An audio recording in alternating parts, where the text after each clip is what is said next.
Hi, my name is Donna Davidge, and I'm here today to talk to you a little bit about backbends for those of us who don't have deep backbends. This summer at my yoga retreat in northern Maine, Sewell House, someone asked me if I had a DVD for backbends because we did an entire class on backbends. I don't, but I thought a few minutes of backbends for those of us who find backbending challenging might be useful. So we're going to start with the use of blocks today because they can be really helpful in building your backbend. Backbends are really important because they open our heart, they give us courage, they stretch our shoulders, they open the front of our spine, and naturally most of us lean forward a lot more than we lean back. So this is a good thing for us to create the balance in our yoga practice to work on these backbends. So first of all, backbends start in the hip. So on your back, which is all we're going to do today for backbends, you want to have your feet about hip distance apart and walk them in towards your buttocks. First, I'm going to take this block and find my sacroiliac joint, which is a bony joint in your lower back, right below your lower back muscles. So you're going to come down and find that little place with your block.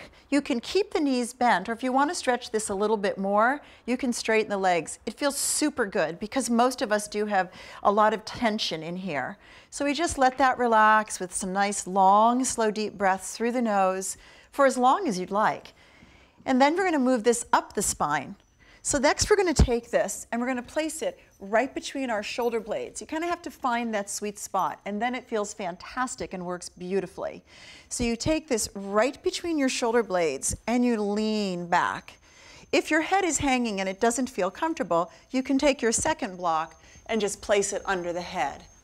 You can keep your knees bent or you can straighten the legs out and feel how this opens across the chest. You can see how my chest is just opening up and lifting up. And again, you want to take some nice deep breaths into this posture. These are two useful tools using the blocks to open you up to your back bend.